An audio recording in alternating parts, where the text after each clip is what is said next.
Hi there, I'm Karen Scale. Very, very welcome to you. And this is a webinar on the 7 signs that your team's mental well-being is hindering their productivity and how to support their thriving with compassion.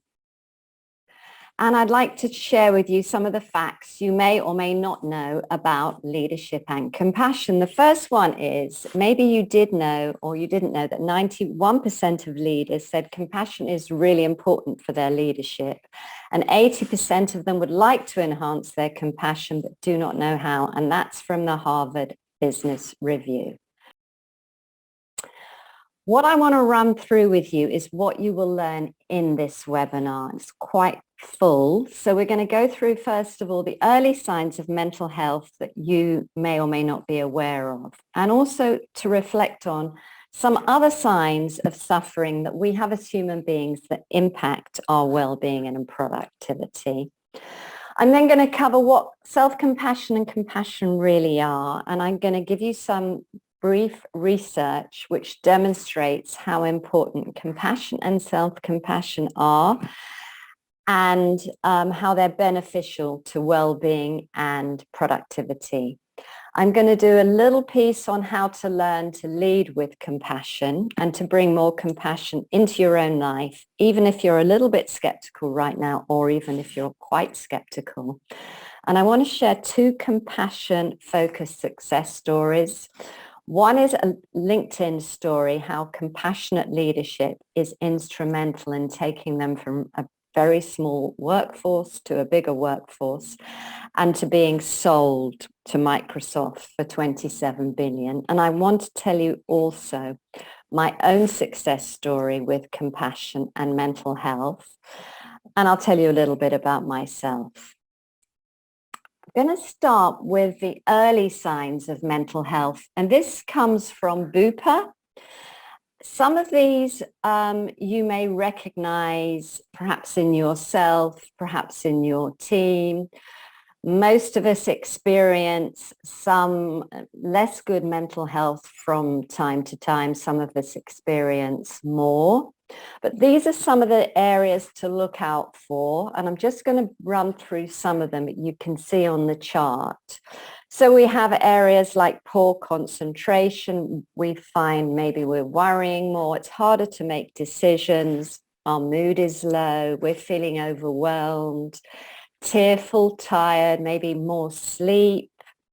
Just getting less involved in social activities. Maybe we're jumping around. Maybe we're talking more. Maybe we're finding ourselves overwhelmed with our emotions. Maybe we're drinking more in alcohol. Maybe we're irritable. Maybe we're feeling aggressive. Some of the signs to look out for. So I want to cover with you also, and as you listen to me and look at the slide, reflect on which ones of these apply to you, apply to your colleagues. And actually, nobody in the human realm is exempt from experiencing these to a lesser or a greater extent. So we have things like, at times we might find it difficult to focus. We might have very busy minds. We might be particularly disorganized. We might be feeling in certain areas unskilled, inadequate, incompetent, low confidence, low self-esteem in certain areas. We might be struggling in some of our relationships with colleagues, with clients, with suppliers. We might have areas of our work we're stuck, we're procrastinating. We might be feeling that we're struggling with our motivation. We might have a natural tendency to be perfectionist. This job isn't good enough. I'm going to do it again. We might find ourselves being very judgmental of ourselves, of others, the same with critical. And then as human beings, we have a whole range of fears. We might be feeling a fear of failure. We might be fearful of being dismissed. We might be looking stupid. The list goes on. So there are many areas of our life where suffering impacts us being productive. What is the answer? And here we have on our left the Dalai Lama, who will tell us that the answer comes in the area of love and compassion. And they're not just, if you like, luxuries. They're not just for our personal life. They are essential for our survival and our effectiveness as human beings, not just in our personal life, but equally so at work. And compassion is simply the essential way of being for today's great leaders. I want to tell you a little bit about me. There's a part of me that finds this a little bit challenging because there's a part of me has a concern that when we share about ourselves, it potentially can come across as boastful. But I also know that the more my clients believe in me as a facilitator and a practitioner, the better results they get. So that's the reason I'm sharing this with you. So I've been coaching for 20 years, quite a long time in the area of compassion and related areas. And I have a lot of testimonials. I have a lot on my website, a lot on LinkedIn. I'm hosting now 6 compassion-focused wellbeing sessions each week.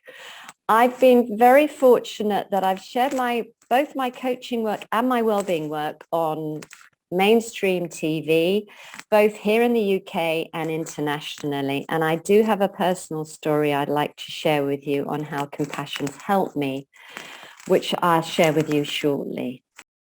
So a little bit more about some of the media appearances I have been fortunate to be part of. I've shared my work on ITV. More than 1.5 million people have seen that piece of work. Also, I wrote for Natural Health magazine as the Soul Doctor. That was really about helping readers with their life challenges. I coached the editor of Time Out. That was a double page spread there. And I've shared some of my compassion focused practices on the BBC, on the One Show, and also on a TV documentary in South Korea on movement and dance as a therapeutic practice. So just to tell you a little bit more about me, I want to tell you a little bit about my personal story. So I have been fortunate to have helped many, many clients with many areas of their leadership and many areas of their life over many years.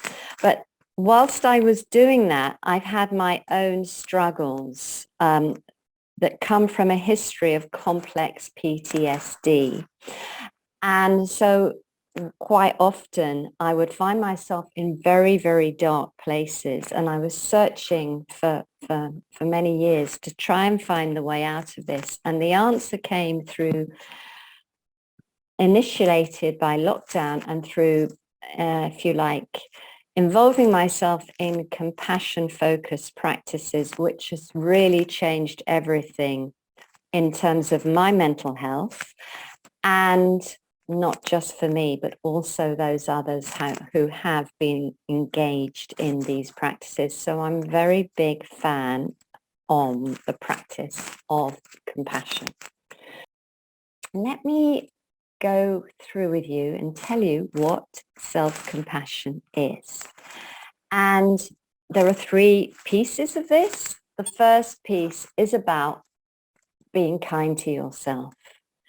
There's quite a lot to say about that, but that's the essence. Am I being kind to myself, or am I being judgmental, giving myself a hard time? Second key of self-compassion is, I like this one, to remember that whatever I'm suffering with, I'm not alone. I'm in the club. There is always a group of people who are experiencing that same suffering.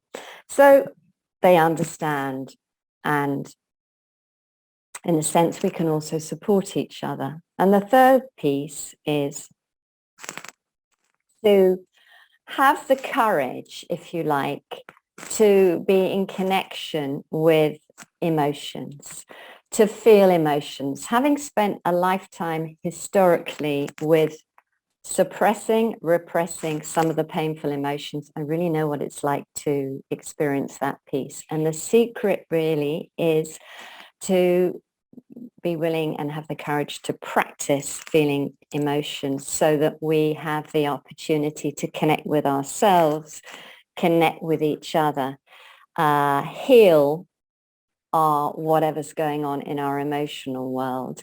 And the more we're, if you like, happy to dance, if you like, with our emotions, the less likely we are to be overwhelmed by our emotions. So it's a really important piece. It's the piece around, if you like, emotional literacy. So we'll move on from here. I want to tell you a little bit about what compassion towards others is. So we want to, first of all, be able to know, have that sensitivity to know when another is suffering. And compassion towards others, very simply, is being able to be aware of their suffering, have empathy for their suffering, and to be support them to take appropriate action, and for us to take appropriate action from our perspective in terms of support. What are some of the benefits of self-compassion and compassion? And I often talk about the notion of compassion being the WD-40 of the soul for the DIYers amongst you, meaning whatever the problem, compassion is the solution. And I'm talking not just actually about emotional problems. I would even make it broader. But I have a lot of research studies which talks about these very specific benefits. Just going to run through some of them with you. So we're talking about increased happiness, absence of mental health suffering or decreased mental health suffering. Criticism, again, reducing that self-criticism, and we can start to eliminate that as well. As we do that, we increase our resilience. We're less impacted by stress. We have more positive collaborations in the workplace and greater cooperations with our colleagues. We're not overworking. We're reducing that risk of burnout. And what the research studies show is we have increased job satisfaction. We feel a greater sense of belonging and fitting in, and less of a sense of emotional, if you like, and a greater sense of emotional rigor, meaning we're more upbeat. We're just generally happier, more peaceful, more enthusiastic, and more joyful. And compassion brings that feeling of belonging to a group, which is really a key part of the workplace success. If we feel we fit in, we belong, that supports our productivity. So I'd like to introduce you to, he was the CEO of LinkedIn. He's now the executive chairman of LinkedIn. He is a big fan of compassion. He will tell you how it has been instrumental in his success. Let's hear from him now, Jeff Weiner. I had never heard the term compassionate leadership till I met you and started reading about you. What is it exactly? Compassionate management, compassionate leadership is about taking the time to put yourself in another person's shoes. I think within a company, a business, a team, I like to do that to help the other person achieve their objective or achieve what it is that you're trying to accomplish together more effectively. Is it fair to say that compassionate leadership and compassion has always been your strong suit, Mr. Jeff Weiner? I was reading about you, they said, he can be harsh. He used to be, his reputation. He was harsh, and he used his intelligence as a blunt instrument. that was hurtful. Is that a fair criticism of you? Yeah, a word that you didn't mention that I would have thrown in there for good measure as we're rattling off that list of things I could do better. Very intense, and the intensity wasn't always channeled in a constructive way. I'm still intense, but I'm more conscious of how to manifest that intensity more constructively. In just 8 years, CEO Jeff Weiner has grown LinkedIn's small staff of 338 to over 11,000 employees in various offices around the world today. That's Jeff Weiner. He's one of the few CEOs I know that's gotten a 100% favorable rating from his employees in the past. And to show you something about how he operates, he had a $14 million stock bonus last year. Instead of taking it home to his wife and 2 gorgeous daughters, he put it in a company pool, put it back to the company pool so that and they sold themselves to Microsoft for $19 billion. Yep. 26 billion and counting. And that was a whole big secret that it didn't leak out because of he and Satya did that together. So interesting. I have another video in my next slide that I'd like to show you about Jeff. So let's hear what he has to say here. By virtue of my role at LinkedIn, I get the chance to speak with students and interns starting their careers just like you. One of the questions I'm most frequently asked is, what advice would I give my 22-year-old self? The advice I would give my 22-year-old self is to be compassionate. I wasn't very compassionate when I was your age.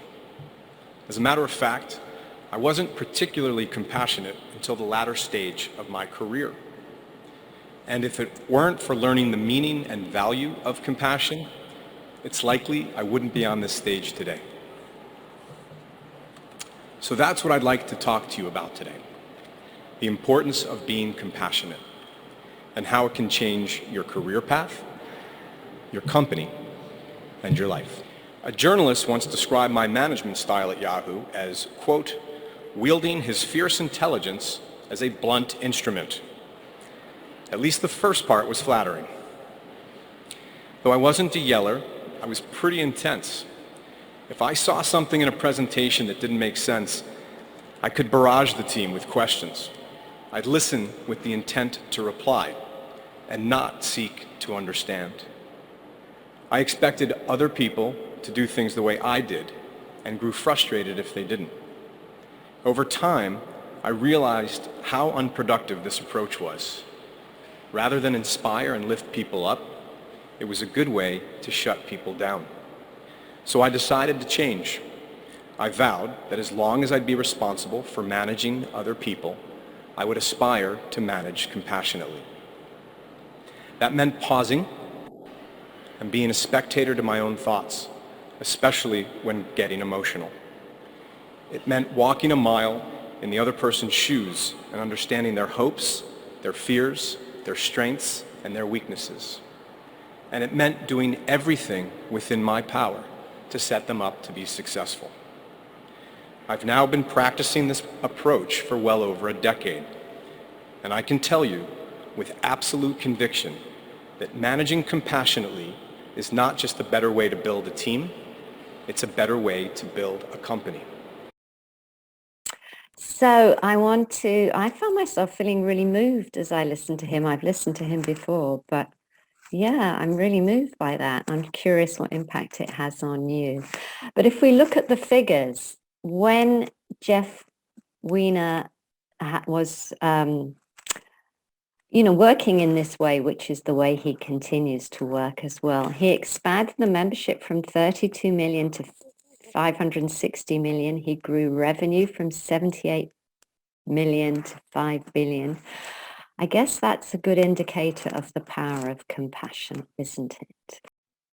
And I would like to share with you a little bit about how to bring more compassion into your own personal life and how to lead with compassion if this is something that has whet your appetite. So 2 ways to do this. The first one is to engage in compassion-focused coaching to develop self-leadership and leadership of others. And that starts with goal setting and visioning. And the second is to engage in compassion-focused well-being practices. Now, why bother to do either? two reasons. You or your team members are suffering, pain, distress, productivity, a whole bunch of things that are not working.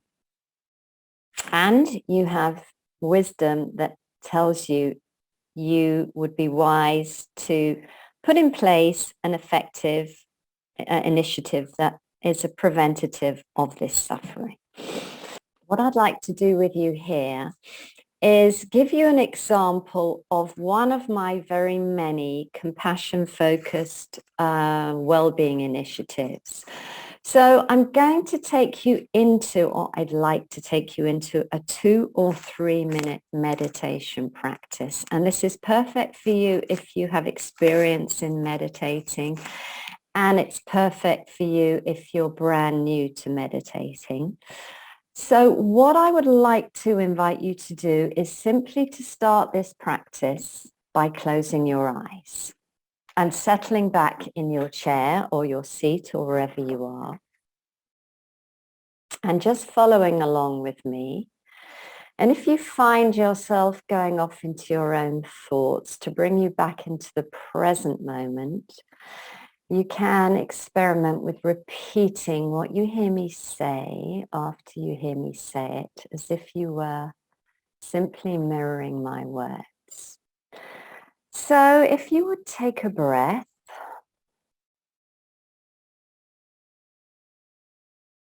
and if you would feel your feet on the floor,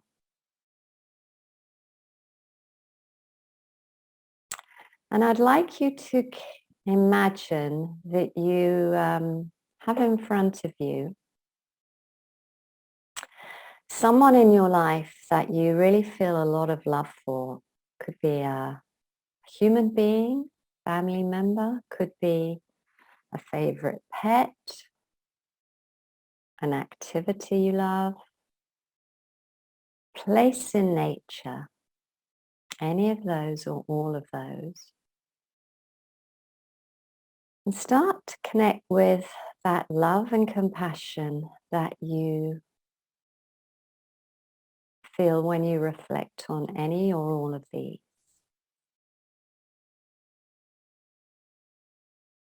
And from here, I'd like you to reflect on bringing into your consciousness within yourself a behavior, a quality, or a part of yourself that you like, that you love, that you appreciate.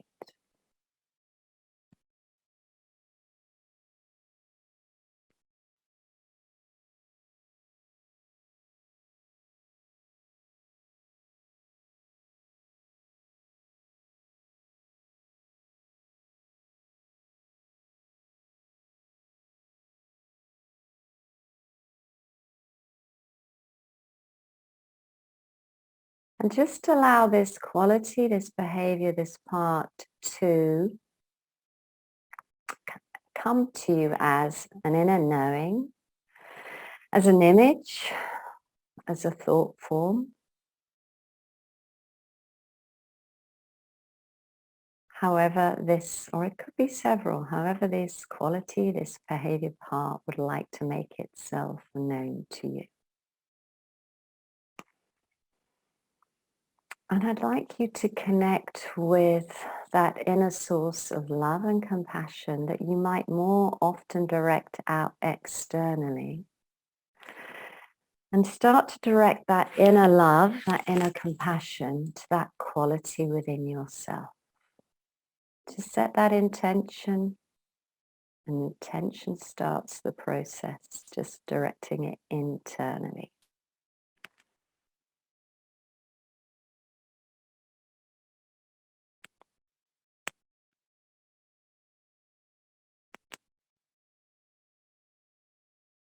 And what I'd like you to do is direct that, simply intend to open up your heart and direct that love to this quality, this behavior, this part. And maybe you can imagine a smile coming across your face, or in actuality it is. And pouring that love in. And have that part, collection of parts, breathe that love in.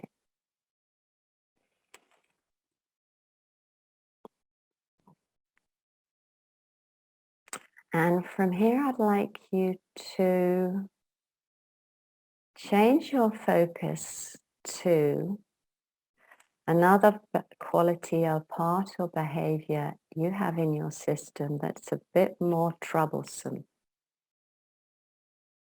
One you're not very keen on, you find challenging, you find difficult, just a little bit challenging. Maybe you can feel that in your body when you reflect on that. Maybe you can see it as an image in front of you. Maybe you can just get a sense of it.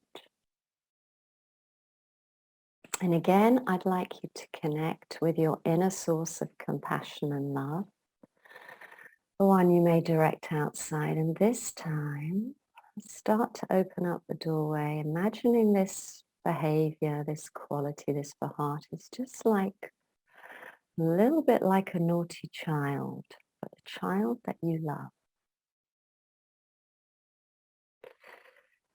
Or imagining that this behavior is working really hard to serve you with your best interests at heart, but just doesn't quite know how to do it. Has your positive intentions working really hard for you. And when you imagine that, I'd just like to invite you to open up and pour your love in. Pour it in. Your inner source of love to this quality, this part, this behavior. And have that part receive as you give from your inner source of compassion, having that part receive. Reminding yourself it's working hard, it's your positive intention at heart. And taking a breath to breathe in that love.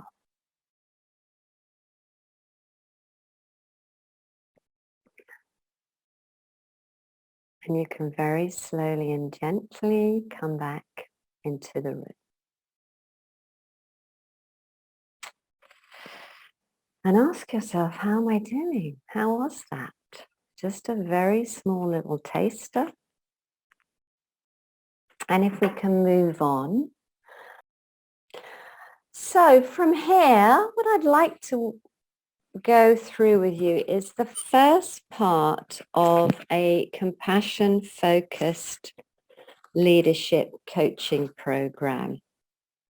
And what I do with my clients is I support them to create, in part one, self-compassion focused personal goals and also compassion focused leadership goals. So I will ask them what will be the best thing they would like to have happen in each of these areas of their personal life and in their life as an executive leader. And you can see on the left side of the chart some of the goals that I've created with my clients for their personal life, and on the right their leadership goals. And if we start by looking at their leadership goals, I always ask them anyway when we're creating a goal what score they would give it out of 10 for inspiration. The intention is to get them to a 10. So if we look at the first one, this particular client would have chosen this first goal about being happy and authentic, being me as a compassion-focused MD, because he wasn't feeling at all happy or at all authentic, and he wasn't feeling like he was being a compassion-focused MD. So we'll always be taking them from being somewhere right at the bottom of the curve to achieving the goal that they have set. So that is the first part of the process. And then I like to show you in the next slide, the second part of the process, which is my visioning process. This is a really important part of a coaching program. I can't tell you how many clients will have said to me over the years, we've just created a vision I didn't do anything, and I'm already starting to see it manifest and coming about. So what a vision is will be, how will, if we look at compassion-focused leadership, how will your team be? How will you be as a leader when you have achieved this particular goal? So I invite them to do this process. It's a creative process, and it's writing stories. We also use artwork. We can even use movement to bring to life the vision. We can make it multidimensional and multisensory, and really deeply connecting to the emotional world is a really effective way of bringing a vision into reality, and very both fun and powerful. And it also gives them clarity about how they want it to be, because they also can get clarity before they even start the process.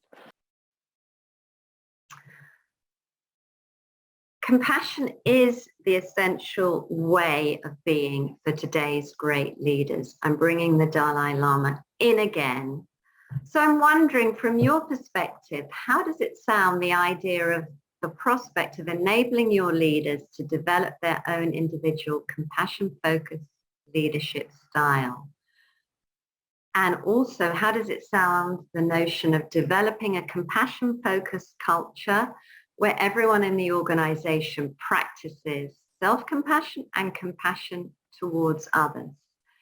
Can you imagine what impact that would have on not just productivity and mental well-being within the organization, but can you imagine the impact on the recruitment and the retention of the best talent in your organization or in the game?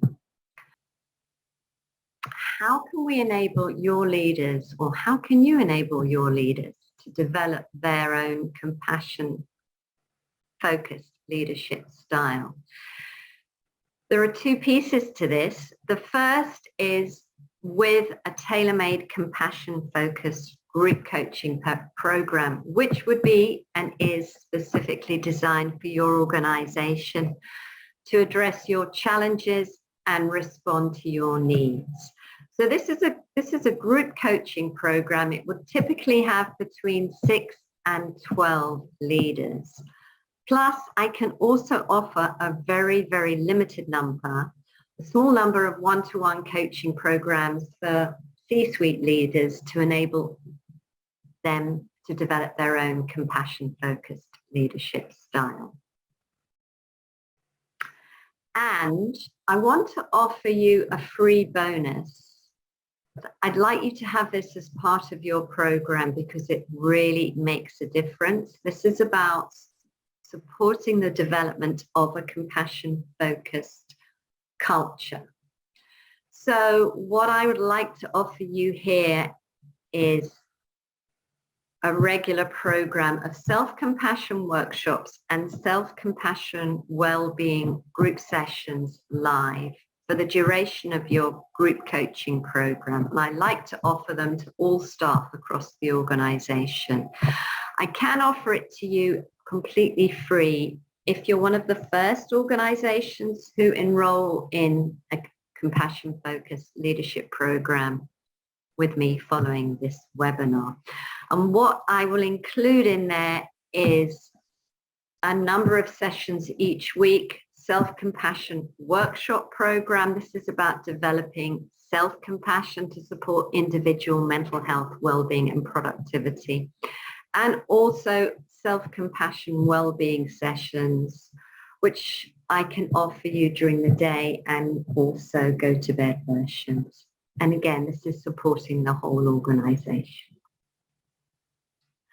Just telling you a little bit about what I personally can offer you as a coach. One is my 20 years of experience in this field, in the coaching field, and 10 years leading compassion-focused well-being.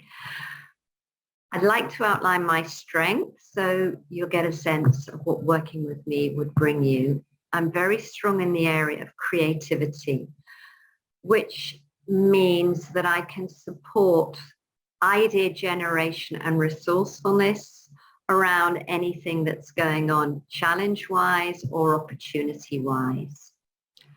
Again, I'm strong in the area of intuition, and that supports clients to generate their own inner confidence around particular actions and getting results, because I'll often get an intuitive hit around this is a way to go.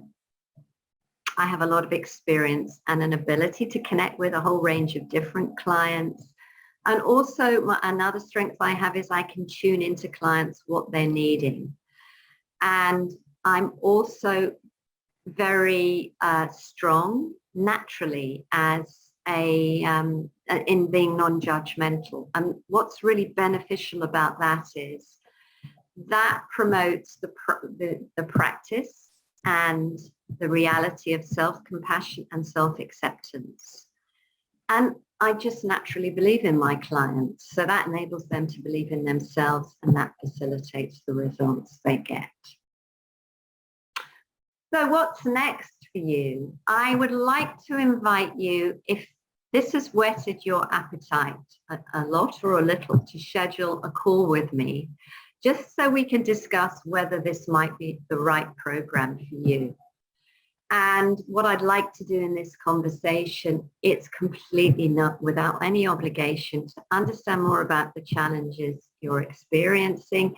And challenges are often ones you know about and ones that individuals repress their suffering, organizations also can hide their suffering. So the ones you know about, maybe we can discover some ones that are happening outside of your consciousness.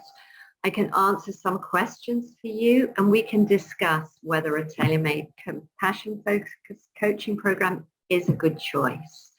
Now, this may be for you if you're attracted by what you've heard here, if you envisage some of your leaders would be, and also if you know or suspect you're impacted by some of the suffering, which is probably every organization and every human being. Or you would just simply like a preventative program. And the other thing to bear in mind is organizations have a duty of care to support not just the physical health and well-being of their people, but also their mental health. So all you need to do is simply send me an email. My email is karen@wow-coaching.co.uk. And what I'm seeing in the chat is a question about how does compassion linked to disciplinary issues and to bullying. And what I typically say about that is a person who is bullying colleagues is likely to be a person who as a child received bullying from his or her family of origin. So step one is about can you offer compassion to this person? Can you support them? Can you direct them to other sources of compassion? Can you open them up to understanding that their behavior is not okay, because they will have a part within themselves that will understand that. And if not, if you go down that road and you find that isn't a successful option, it doesn't lead where you wish it to be, and you need to move them on, how can you do that in a way that's compassionate for themselves and you as if you like, a leader? What might be a compassionate way of supporting their transition into something new and in supporting them to get the help that they need that can move them out of being a bullying individual? Other questions I have in the chat is, how often would you practice compassion? And the answer to that is, it is about becoming a regular practice in every moment. how can I practice compassion? What can I do? And like any practice, the more we practice it, the better it gets. And the final piece, the final question I have is about how can you promote compassion in the workplace to create a culture of compassion? And what I say on this one is two things. One is, are there people in leadership roles, senior leadership roles, like Jeff Weiner, who are inspired to include compassion, and it's about leading from the top? Are there people within the organization that are great influencers? Are you a great influencer? Can you become an even better influencer to influence the leadership team? Can you practice compassion in your own sphere of influence and demonstrate the effectiveness of it to your colleagues? So you can start to show the results, and everything can be measured. We can measure where are you now before you start the compassion across a lot of different parameters, and see how you have developed and your team has developed into being a compassionate leader. So you may have more questions. I just wanted to give you those ones for now. The next steps, again, an invitation to discuss whether a program to develop compassion-focused leaders and a compassion-focused leadership culture is a good move for your organization. Let us have a chat. Let's see whether it is. Just drop me an email, and I look forward to talking to you. And you can, of course, share this presentation with your colleagues. Thank you so much for coming. Really appreciated our time together. Wishing you a very compassionate day, and much love and compassion. Thank you for sharing this time with me.